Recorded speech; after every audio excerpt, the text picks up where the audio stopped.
जय मिथिला जय मैथिली। मिथिला समाचार से हम अंजलि झा अहाँ सबके ई कहै छी जे कि मधुश्रावणी पाबनि मतलब फुललोढ़ी के आई 4म दिन अछि।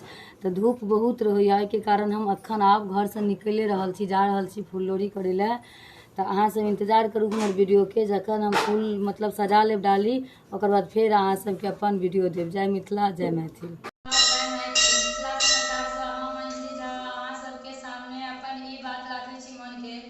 हम अपन शादी में तो फुललोढ़ी नहीं कह पेलहुँ, लेकिन अपन भाई के शादी में बहुत एंजॉय कर छी। हमर भाभी एतऽ आयल छथिन, ताहि दुआरे हमर बहुत दिल खुश अछि जे कि हमरा टाइम नहीं बचे। हमर बियाह सबके तैयारी में हम आबि जाइ छी। ओहि लाथे हमरा हर मतलब जहाँ हमर गाँव में जतऽ मंदिर छथिन महादेव के, भोला बाबा के, शिवलिंग छनि, ओतऽ से हम पहुँच जाइ छी। बाबा सबसे दर्शन भऽ जाय, बाबा के मंदिर आबि जाइ छी। वएह से हमर भाग्य एहन कि हम ओतऽ पहुँच जाइ छी।